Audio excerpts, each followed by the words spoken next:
Hopefully this is working. It's saying my connection's unstable. So hopefully this is working, but we'll go get started.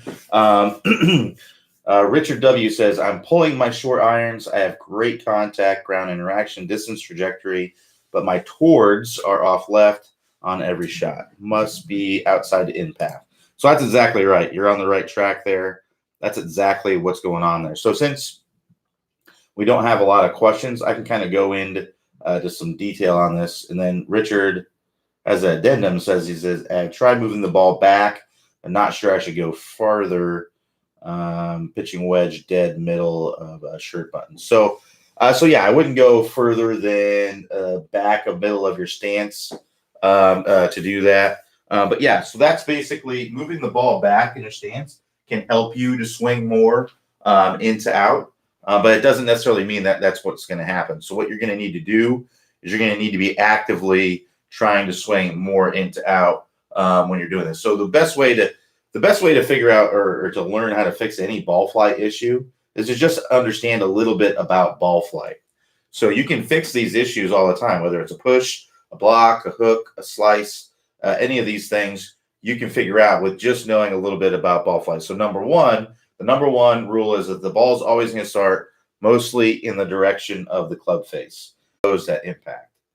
And then it's going to curve away from your club path. You mentioned that it sounds like there's no curvature on the shot. It's just a dead face is close to the target, but your club is also moving. Basically, your face and your path are in the same direction. You're lining up your face and your path, which is obviously what you want to do if you want to hit really solid shots. So all you have to do is change this motion, which is what you're doing, right? If you're getting the pull, to this motion, getting that into out kind of motion. And then that will help you result in a straight shot. So a lot of it's just adjusting your feeling to get the desired result. Right now, you feel like you're swinging right down on plane. Everything's great. You're coming in with a square club face, right on plane. And the result of the shot is that it's ending up starting left, and it's just a pull dead left. So what you need to do is adjust your feeling to feeling like you are hitting a block out to the right. You're hitting this push, this ball that starts right, and then it's just a straight right push to start with. And that will most likely result in a straight shot. And you need to keep that feeling, or you can't get it to go straight. Then I would actually recommend working on our Never Slice Again course. Now, I know you're not slicing, but if you go through that course is all about getting you to swing into out. It's all about swinging into out. So slicing is actually very, very similar to what pulling is. The only difference is that the club face is now open to the club path when you're slicing it. So on a pull, my club face is in line with my club path, and my club path is moving out to in. For a slice, my club path is moving out to in, but now my face is open to my club path, and I end up getting that ball to slice to the right. So all you need to do is get this club work. So Greg P says same problem as Richard. Short arm. Yep. So sometimes it's really there's not much of a difference between your short iron, your actual swing with a short iron versus a long iron. It's probably just a timing thing. With your longer clubs, because they're longer, the timing might be a little bit different, and you're not getting that face closed as you're coming in and getting that pull shot.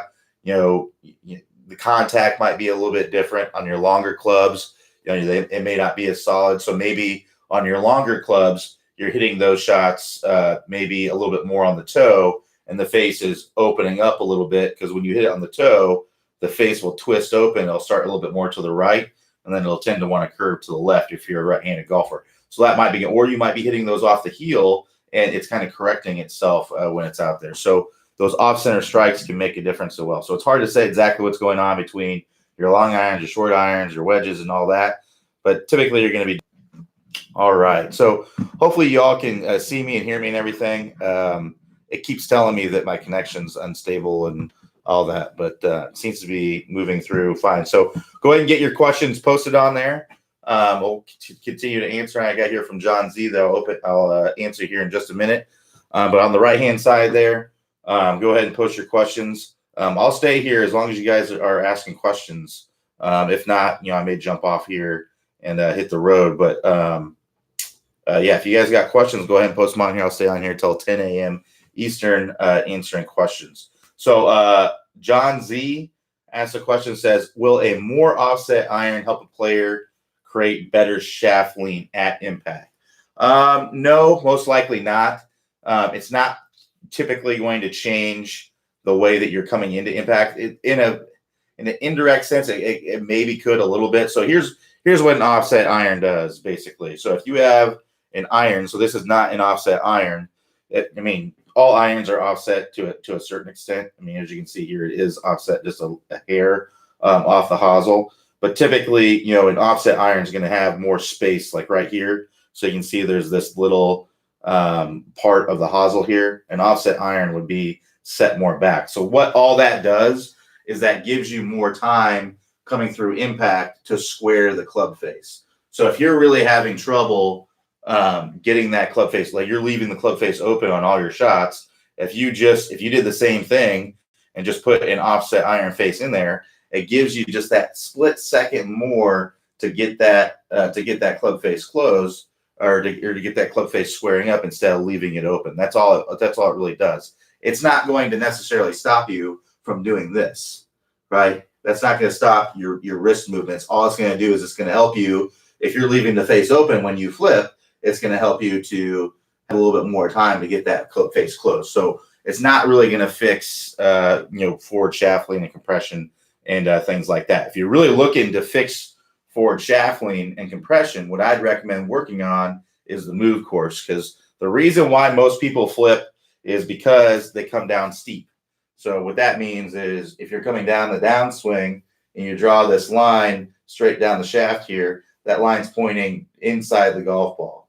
And when you come down like this, when you're in this kind of position, and this is exaggerated, you're most likely just a little bit inside the golf ball, what I see with most people. I see some people that are like this, but when you're super steep like this, what ends up happening is that in order to get this club to come back down on plane, you have to stand up, excuse me, to get this club to drop down and to swing from the inside. When you stand up, what do? You flip the club. So what you need to do is get this club shallowing out so that you can continue to rotate through impact without, that club's already on plane. Once you have it shallowed out, it's like this. You can continue. You don't have to make any compensation in the downswing to get this club beyond plane because it's already there. So that's the first part of the move. The second part of the move is how you square up the face. So that's squaring up the face by turning this handle down, turning this trail wrist back. So that's going to, if you look at kind of this position, that looks like this. So if I'm a flipper and I come into contact like this, I'm a flipper. If you look at my trail wrist, it's in a flat position. If you look at my lead wrist, it's in a cupped position. So if I'm in this kind of position and I have a square club face, if I keep these wrist angles the same, and I just push my hands forward, look what happens to the club face. Now that club face is wide open. That's why you see people, they can get forward shaft lean in their practice swing, but their club face is wide open. So when they go to hit the ball, they wonder why they can't get forward shaft lean. It's because they won't consciously hit the ball with a club face that's 45 degrees open. They're going to try to save that at the end, and that's what squares the club face, is when you go like that. So what you need to do is get this handle turning down so that when you come into contact, now you have forward shaft lean and a square club face. So again, if I take it here, here's my flip position, trail wrist flat, lead wrist cupped. I bring this up, I push my hands forward. Now if I square this, the way that I square this club face with my hands forward is I turn that handle down, and that's with the lead wrist, that's this motion. With the trail wrist, that's this motion, right? That's bending the wrist back. That squares the club face when I have forward shaft lean. Now, this is exaggerated, but now I'm in that forward shaft lean position with the square club face. That's how, those are usually the two biggest pieces why people flip the club, is the way that they've trained themselves to square the face, and also usually coming down steep. So you need to put those two things together to get So the shallow of the club and the squaring of the face earlier. So now from here, all I have to do is rotate through contact to be able to get that forward shaft lean and compression position. The way to do that is just to work through the move course. To get to the move course, click the house icon at the top of the page there. That's going to take you to the home page. When you scroll down on the home page, you'll get you'll see all the courses on the website. Click on the move and get started.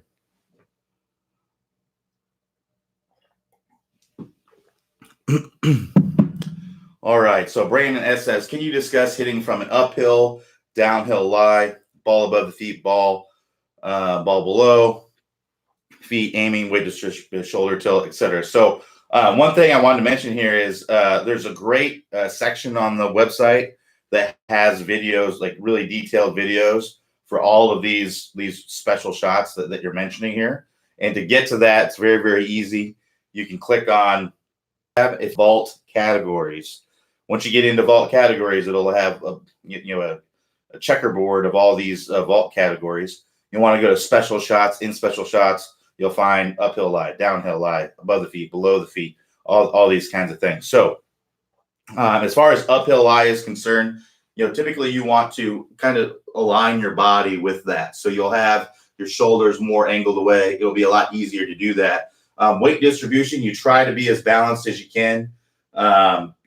Obviously, if you're on an uphill lie, it's going to be difficult not to have a lot more weight on the trail foot, but try to get as balanced as you can. And then in the downswing, as you're coming in, and really everything else is pretty much the same. It's just in the downswing, you're probably going to need more to make more of a conservative lie, a level lie. You have a certain amount of forward shaft lean that you're hitting the ball with. But if you're on an uphill lie, that angle, you're just adding that to the club. So you may need to hit more club when you hit on uphill lie. But everything else is virtually the same. The other thing that I kind of like to do with these shots is to use more club and actually choke up on the club. So, for instance, if I have a shot that's an uphill lie, and let's say I'm 150 out. Well, normally on a completely level lie, I would hit a 9-iron from 150 out. Well, if I'm on an uphill lie, what I may do is I may actually use like a 7-iron from 150 out, and I'll choke up on it. And the reason why I would do that is because it will add more loft. So now that's taking my 7-iron and maybe turning it into an 8-iron. And then if I choke up on it, it actually gives me a little bit more control of the club. So I'll choke up on an inch on it, because you need a little bit more precision on these shots, because the misses it's just a little bit easier to miss. So I like to have a little bit more control of the club, and choking up on the club allows me to do that. So I'll use a little bit extra club, and it really depends on the severity of the slope. But if it's a pretty severe upslope, I may club up, use 2 extra clubs. If it's into the wind, you're probably even going to need more than that, because that ball is going to get hoisted up in the air. It's just going to be hard to flight it low. Now for a downhill lie, again, I would choke up on the club. Now the ball is going to come out lower. It's probably it's going to carry, but it's also probably going to roll out some, because it's going to come out a little bit more like a bullet, because you're de-lofting the club. So you'll want to play around with that. But essentially, I like to use 1 extra club, and you need to play the ball to roll out a little bit and not carry as far, because it's going to come out quite a bit lower. But again, kind of shifting your body, being a little bit more vertical, and maybe moving that ball just a little bit back in your stance to help you get ball first contact, and understand that ball is going to come out really, really low. And again, this all depends on the severity of the slope. If it's a very slight uphill, downhill lie, you probably don't need to make much of an adjustment at all. But if these are pretty severe slopes, like I said, you'll want to choke up and play the ball to come out a lot lower and allow it to roll onto the green a little bit. Now, if there's something in front of the green, it's just, let's say that, you have a pin placement that's, just 10 paces onto the green, and there's a bunker right in front, or there's water in front. You're going to have to lay up, or if there's a bunker there, just plan on it going in the bunker and hitting a little green side bunker shot. But if there's water there, you probably need to lay up at that water. If there's some sort of hazard there that you're not going to be able to hit out of, you're probably, because it's not going to carry enough on there to get that to happen. Now, as far as ball above the feet, ball below the feet. Again, I like to choke up on these shots and use extra club. It gives you a little bit more precision. But as far as the setup is concerned, it's really no different as far as weight distribution. It's going to be the same. And then when you hit the ball, typically what's going to happen for a ball above your feet, the ball is going to tend to want to turn to the left a little bit, because what's happening is if we have so this would be a normal lie, right? And if we have an uphill lie, it ends up your club gets flattered, right? So when the club gets flattered, you end up, so this would be a flat lie. So that's where the club face is pointing. Now, if we get that lie where it's a little bit more uphill, now we're seeing, or the ball's above your feet. Now we're seeing that my marker is pointing more to the left. So that ball is going to want to shoot to the left when you hit it. So you want to aim to the right for a right-handed golfer for a ball above the feet. And then the opposite's true for a ball below the feet. So that's going to be something like that, where the ball is below the feet. Now my marker is kind of pointing off to the right a little bit, and it's going to want to start more to the right. And again, I like to choke up on these shots. Ball below the feet, it's a little bit choker. It's a little bit difficult to choke up on the club because you're already kind of bending over and reaching so far. If you feel comfortable with the choke up there, go ahead. But if not, use the normal length club to make it so you don't have to, choke up so far. And it's just gonna be a difficult shot. So these shots are more difficult by nature. So understand that if you have these severe slopes, the odds of you hitting a poor shot are much higher. So you just got to take, sometimes you got to take your medicine, not to hit it in that area, where there's a big time slope, and do your best. Sometimes there's no way around it. You get a big time slopey green. That's just what makes a hole difficult. But I'd recommend checking out those videos on the special shot section for more detail on that.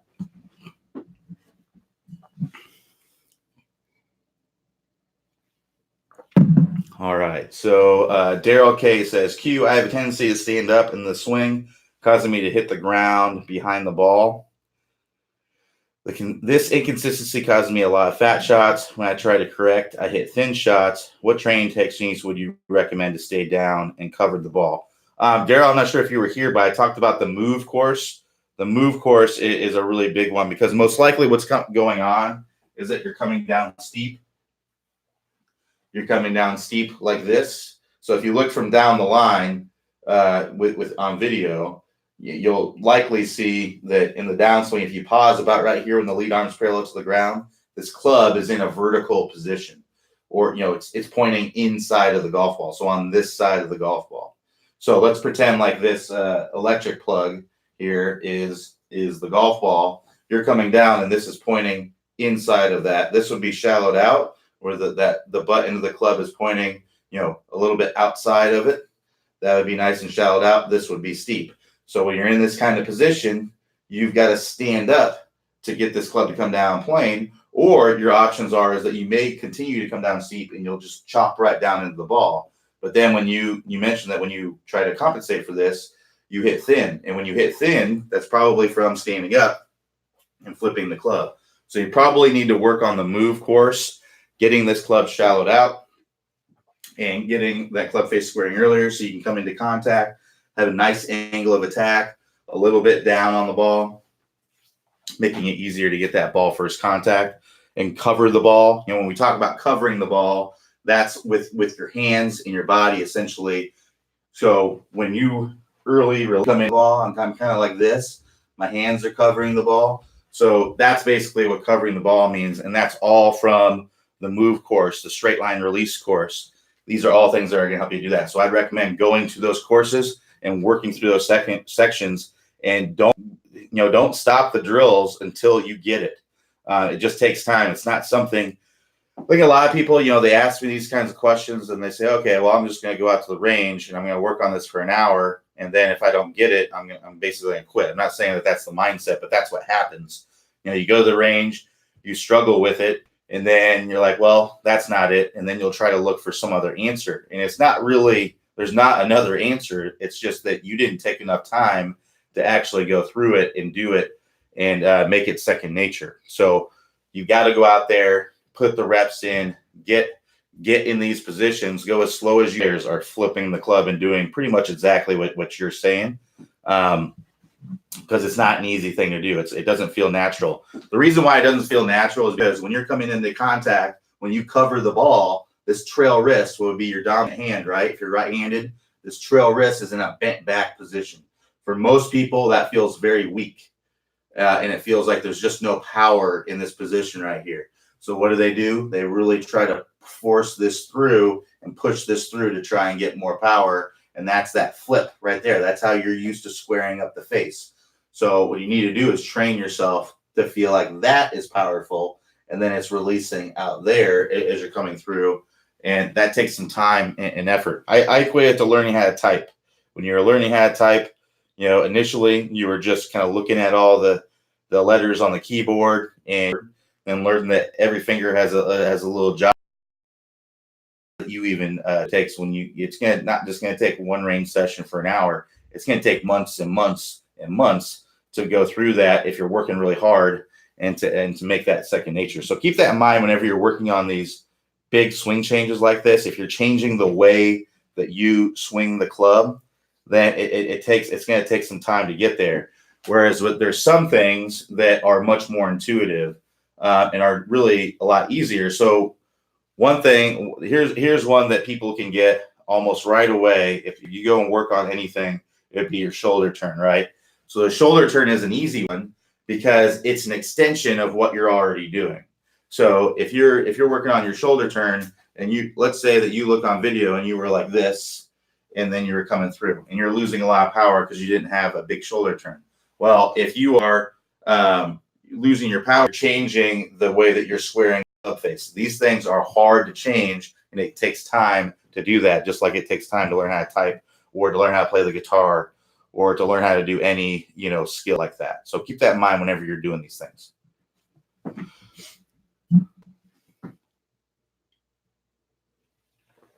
All right. So William W. says, how much different should the width of your stance be for different clubs? Well, that's personal preference, actually. There's no hard and fast truth. It's not a universal truth that you should have a wide stance with some clubs and a narrow stance with some clubs.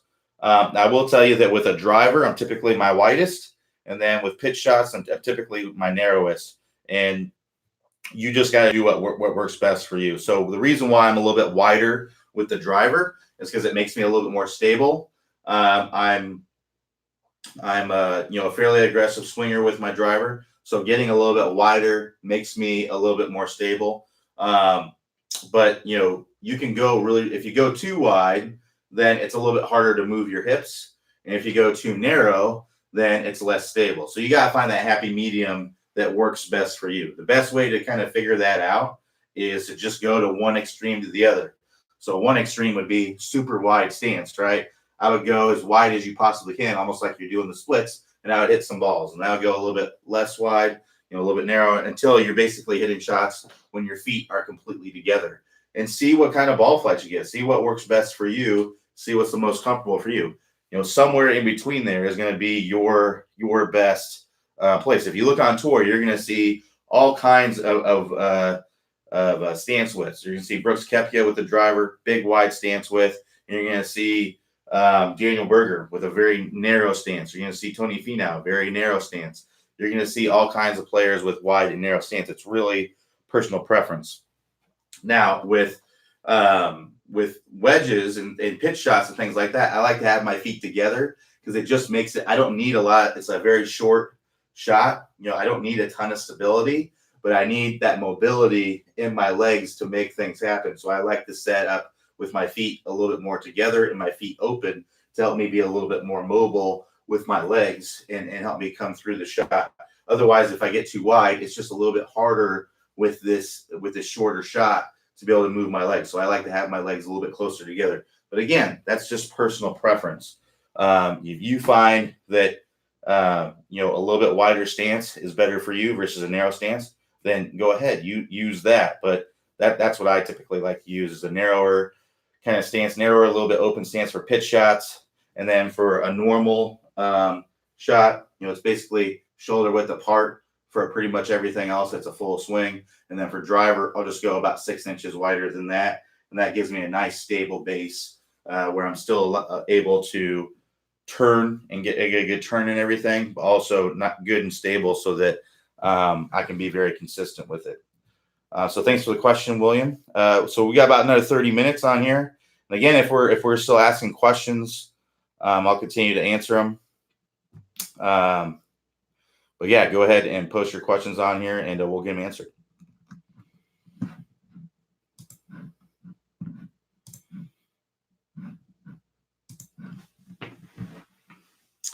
Quick reminder. So tomorrow it is a holiday. We won't have office hours, and then Friday we also will not have office hours. And then we'll be back Monday with office hours at 3 p.m. Eastern time. I made a note of this at the top there. So at the top, you can see the video. And you can see the little banner. I wrote in there, no office hours Thursday or Friday. So once we get done with this office hours, I'll set up the Monday one, and you'll be able to see when the next one is. If you're getting a question figured out, I will be right back.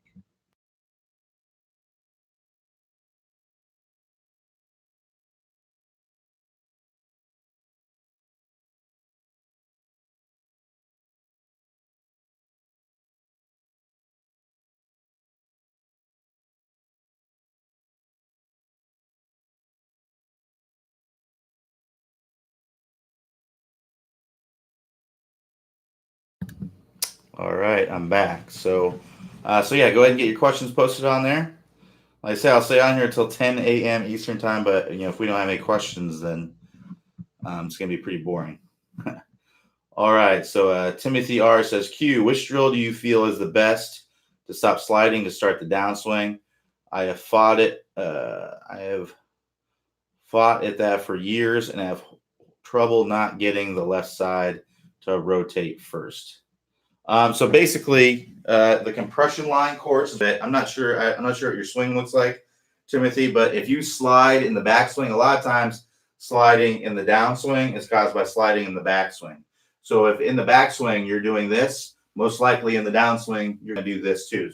So I would look at that on video and see what's going on there. So the way to do that is if you download an app like V1 Golf.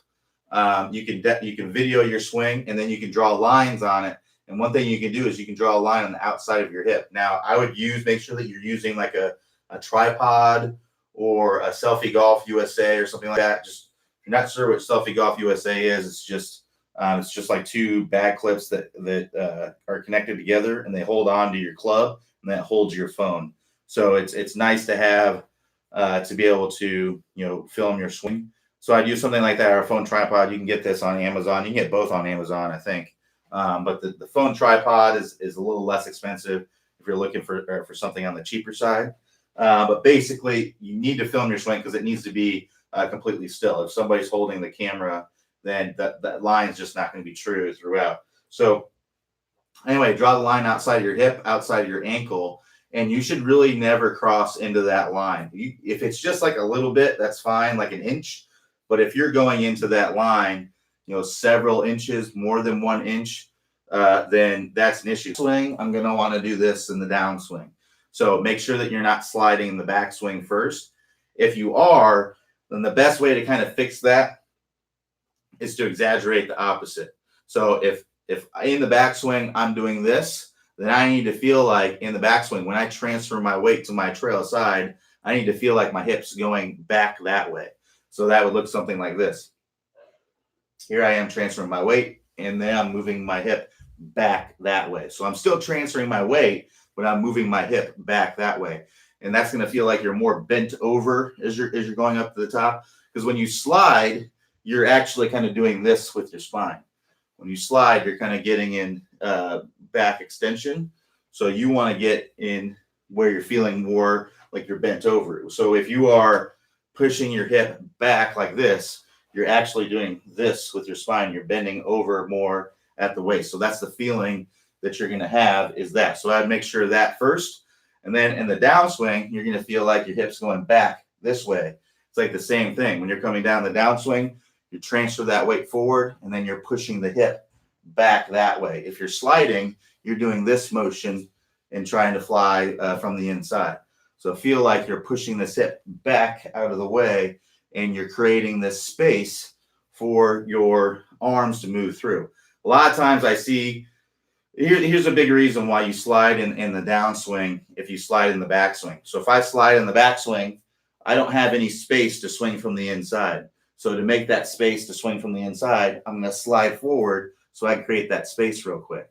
Whereas if I'm in this kind of position where I'm nice and stable up to the top, my spine is angled away. Now from here, I'm just going to get a little bit of lateral shift, and then I'm going to rotate my body open, and I'm going to be able to swing this club from the inside and come to here. So first thing I would do is, number one, make sure you're not sliding in the backswing. If you are, exaggerate the opposite. Get the hips going that way. Feel like you're bending over more at the top. Check that on camera until you get it right. And then a lot of times that'll just fix it. That'll just fix everything and you'll be in good shape.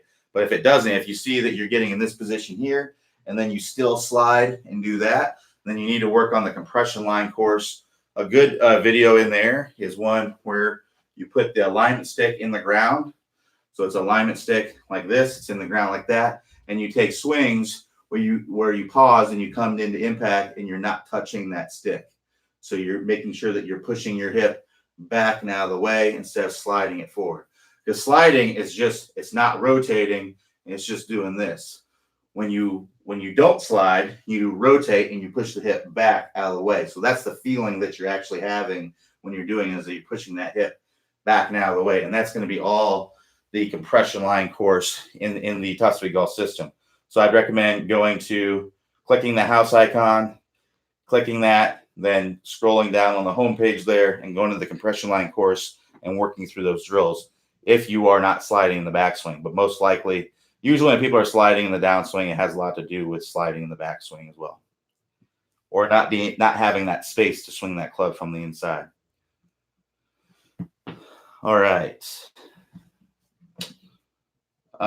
So Richard W says, thanks, Q, no problem. Mike L says, was there something about a video screen you're waiting for to arrive? May have missed the latest. So yeah, I do have it. I just haven't had the time to put it up yet. I'm hoping this weekend I'll have the time to be able to put it up. I am going out of town, but I'm coming back Saturday. So I'm hoping, sometime Saturday or Sunday, I'll be able to put that up. So yeah, I'm wanting to put a screen, a pull down screen here. I'm going to have, I already have a projector. So I'm going to have a projector kind of shining onto the screen. And then I'm going to hopefully have my iPad hooked up to it. And then what I can do is I can, show you some things on the website. So I just told you to go to the compression line. I can show you, let's go to the compression line. If there's a specific video that I'm thinking about and I'm thinking that'd be great for you to work on, I'll find that video and show you. I'll bring up tour player swing. So I can bring up a tour player swing and show you, that line on the outside. You'll see you won't go into that. I can show you all that. So it should enhance the office hours experience, hopefully. I haven't tested it yet, so I also need to test it. It is a pretty bright projector, so I'm hoping that it shows up really good on here. But, you never know until you test something for sure. But yeah, that is the plan. I move forward. I just got to have the time to hang it all up and do all of that. So give me a minute. Hopefully we'll get that up this weekend. But again, no promises. May have some things to do around the house or some other work to catch up with. So it's not a high priority thing on the list, but it is something that I've got and we're ready to go. It's just a matter of time to get it to put up. So Timothy R says backswing is fine. It is first move the downswing. See my swing often at TPI and definitely do not sway on backswing. So I make sure you have that spine angle. So maybe you don't sway, but you get in this kind of position at the top. And if you're in this kind of position at the top, you're typically going to sway to make space to swing from the inside. So make sure that your spine angle is good. If your spine angle is good and you're doing that, that just means that you're not rotating through impact. You want to go through the compression line course and get this hip moving back as you're coming in to get into the right position. So David W says Timothy R and I had similar problem and used the stop the chunking and topping course that made a big difference for me. So yeah, that's a good course as well. So what the chunking and topping course is all about is getting you to load up properly and then to get to your lead side and get a good weight shift. So it could be that you are not loading up properly. So maybe you're getting that reverse spine angle, and then in the downswing you go like that, and you basically slide forward to get that club to work from the inside. Whereas if you get nice and loaded up, you're creating this space to swing from the inside. Now you get that weight shift to the lead side, and you can use that ground to rotate the body open. So those are all good ideas there and things to work on for sure. So Peter V says, I struggle with a tight lie sometimes with no grass, with chipping 20 feet from green. I either hit ground right before or slightly up on the ball with similar skull shot. What do you recommend for either club or technique? So it really depends on the shot, how much green you have to work with. But what I would recommend doing is using the bounce of the club a little bit. So what that means is opening the face. So if you're using a wedge, let me do something with a little bit more. What is this? Yeah, this will work. So if you're using a wedge, meaning you would need to carry this ball a little bit to get it on the green. It depends on how much green you have to work with. If you don't have a lot of green to work with, and it's really personal preference, but I like to hit a ball that runs on the green. So, but if you don't have a lot of green to work with, then you need to carry the ball most of the way to the hole and have it stop. Then you're going to need to use a wedge. And if you're using a wedge, what I'd recommend doing is opening the face a little bit. So what opening the face does, as you can see, there's this bounce on the wedge here that exposes the bounce a little bit and allows the club to kind of slide on the turf instead of digging in. So that's what's kind of happening with you, is that you're afraid of chunking it. So you skull it or you chunk it. It's like one or the other, right? So if you open up this face a little bit and let the club kind of hit the turf a little bit behind the golf ball and pop it up for you, that's pretty typical. But you want to come in nice and shallow with the ball. So come in very, very level, keeping it off the turf. You're probably coming in and chopping down into it too much. So a way to kind of do that, to get that proper feeling, is to basically feel that sweeping feeling, and then keep in mind where that sweep is happening. So typically it's going to be like a dollar bill size where that sweep is happening there. And then you just put that ball right in the middle of where that sweeping is happening. And that's going to allow you to get that nice ball first. You may slide on the turf a little bit, but you're coming so level in with it that it's coming in and it's just sliding along the turf instead of digging in. So the reason why it's tough on skull lies is because the club digs. If you hit behind the ball at all, the club digs and you chunk it. And if you don't, hit the ground, then you're going to skull it because the ball is not sitting up enough. So you've got to hit the ground, but have the club sliding on the ground as you're coming through. And that comes from, if you're using a wedge, expose the bounce, let the bounce slide. And if you want to hit a ball that kind of rolls up, you need to come in very, very level, almost like a putting stroke, but allow your body to move here as you're coming through, so you can get that nice sweep of the grass, and that's going to allow you to get the ball on the green rolling with good contact. One way you can go practice that is, when your club superintendent isn't looking, go to practice that on the green. Hit some chip shots on the green. If you can hit chip shots on the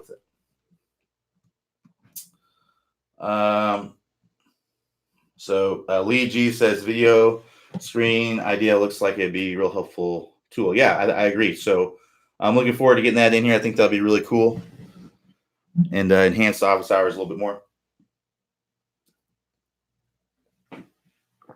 That was kind of the idea of having the dry erase board, and I thought that it'd be easier to see, like the black and neon, but the glass is like, it's so reflective that it's just hard to see on video. So that hasn't really worked out. And I think a whiteboard is just hard to see on video typically. So that didn't really work out the best. So I think having the actual projection screen, I'm hoping that'll show up really, really good, and it'll be easy for y'all to see. But who knows? We'll just have to test it and see what happens.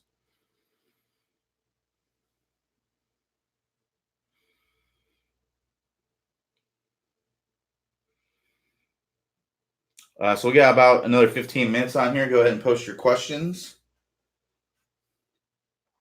Hopefully everybody has a good Thanksgiving. I'm heading out to Savannah right after this, so yeah, going to spend Thanksgiving with my family. Again, if you're just joining us, one, I'm just waiting on a question to be asked. There's no questions on there, so if you got one, go ahead and post it on there. Two, just a heads up, no office hours tomorrow or Friday for the holiday. We'll be back here Monday, 3 p.m. Eastern time for the next office hours.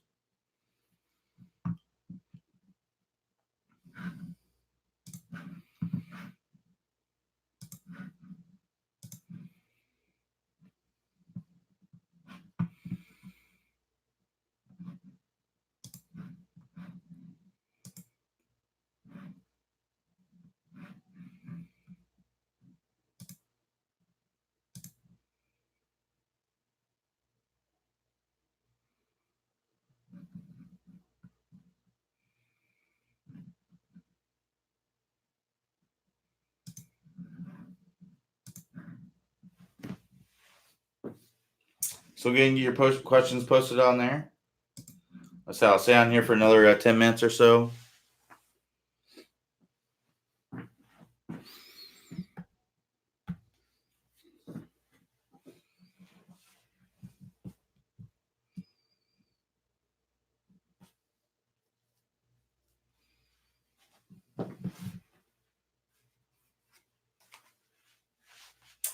All right, so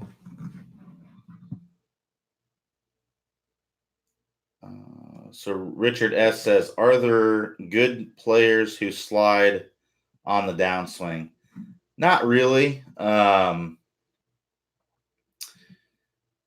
mean, there are some players who are a little bit out of their compression line, meaning when they're coming through contact, they're their hip is kind of bumped out just a little bit. There are some that are a little like that, but pretty much no. Pretty much all great players are in a nice straight line.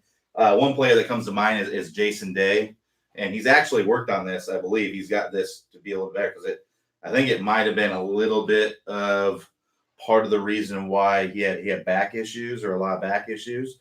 It could be something else. I mean, I'm not in his camp or anything like that, so I don't know exactly. But this is, if you slide and swing very, very aggressively, it is pretty hard on your back and your hips. So it could attribute a little bit to some of that, but there's all kinds of other things that could be going on too. But he was one who kind of bumps out just a little bit, but for the most part, no, there really aren't any good players that I know of anyway. Pretty much every single tour player swing or great player swing that I've looked at is that compression line is in a dead straight line, or the hips maybe 1 inch out. Jason Day was pretty bumped out. But more recent swings aren't really like that. But for the most part, pretty much every tour player is going to be in a nice straight line there at impact.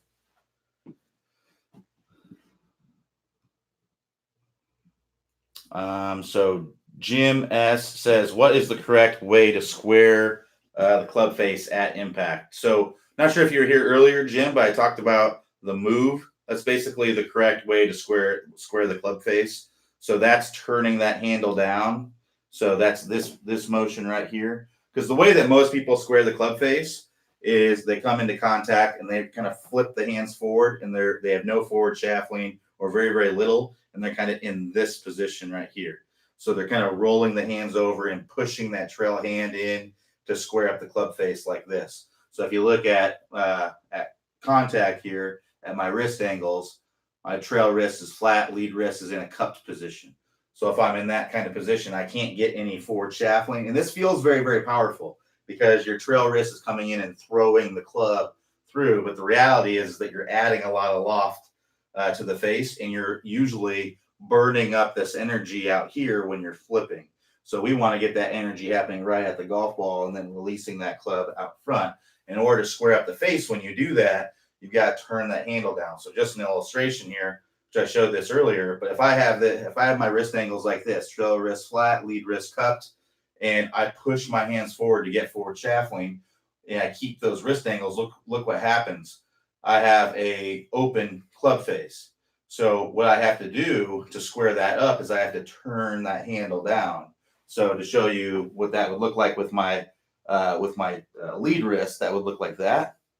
And then with my trail wrist, that would look like that. So that's bending my trail wrist back in that position. And this feels very weak to a lot of people, which I think is why people struggle with it, is because that feels weak, because that trail hand is in a bent back position instead of pushing through kind of position. So you basically, the move course is what you want to work on to get that club face squaring properly. And that's going to help you get that club face square with forward shaft lean. So that's basically the correct way to square up the face. And that's with all clubs, whether you're hitting wedges, short irons, long irons, fairway woods, hybrids, you want to square up the club face with forward shaft lean. Same thing with just one or the other. There's still D-locking. You have 7 minutes or so, so go ahead and post them if you have any more, and we'll be happy to answer them for you. This dumb thing keeps telling me that my that the connection's unstable, but seems to be working fine.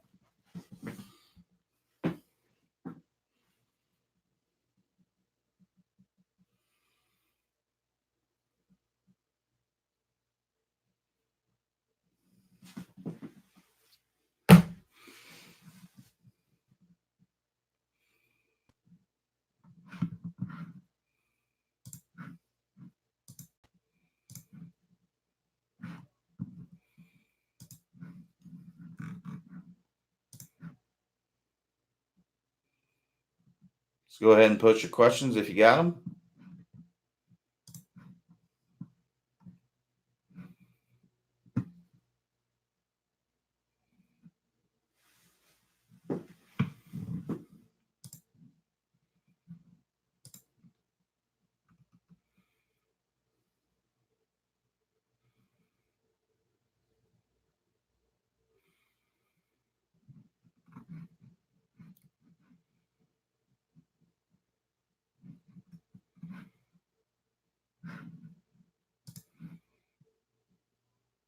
If you're just joining us, I'm just waiting for a question to be asked. And also wanted to mention that we will not have office hours tomorrow or Friday. We'll be returning Monday, 3 p.m. Eastern time. All right. So Richard S. has a question. It says, seems that my club actually slows when I create shaft lean. I mean, that's most likely not the case. Now, if you are holding the club through, now what we want to do is we want to generate lag, and then we want to release that club out in front. Now, the way that you can lose speed when you're getting forward shaft lean is you try to get this lag, and then you try to hold it through because you're not releasing the club. So that might be what you're doing. So you want to release that club. Just release that club out in front. You want to continue to release out here. So when you're not getting forward shaft lean, you're releasing it here. You still want to release the club. You just want to release it out there instead. You don't want to come through and hold it off, because then you will be losing speed. You may get a little bit more compression, but you're losing the speed. You don't want to do that. You want the best of both worlds. You want that speed and compression. So go ahead and let that club release. You may need to work through the straight line release course to get the feeling of this club releasing out in front. To get to the straight line release course, just click on the house icon. That's going to take you to the homepage. Scroll down the homepage. You'll see all the courses on the website. It's going to be toward the top of the courses. Click on that straight line release course and get that feeling of that club releasing correctly out in front. But that's the only way that you'd really be losing speed, is if you're trying to hold off something. You're not letting that club release out in front.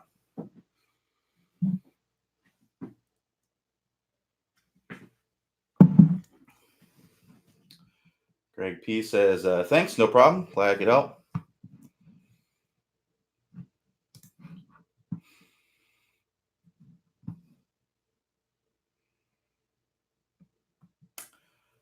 Mike L says happy Thanksgiving to you and yours, Q. Thanks, Mike. Happy Thanksgiving to you too. Happy Thanksgiving to everybody. Hopefully everybody has a good day tomorrow with family and for spending time this weekend.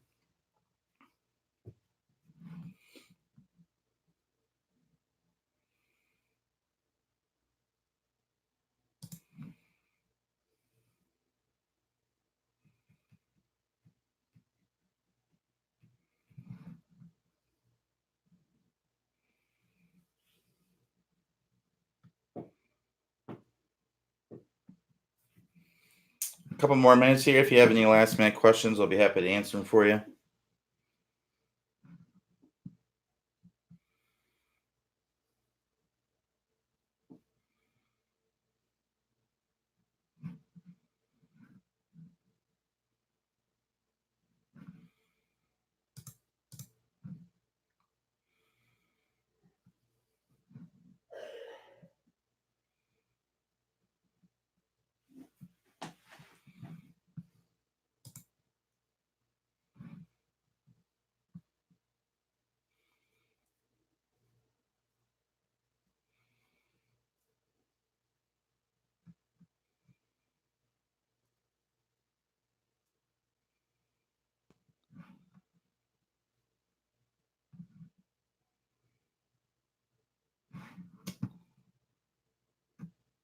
So Richard S says seems the problem seems to be timing of the release. Yeah, so I would go to that straight line release course and to be able to get that timing down, getting that release happening out in front of the ball. That's basically you want it to be happening about 4 feet in front of the ball. So you're coming in, you're feeling that release coming in, the body's coming in, everything's coming in and getting that. Everything's facing about 4 feet in front in that straight line release, and then everything overcomes and goes through into the full finished position. That's all going to be working through that straight line release course and just getting more comfortable with that in the course.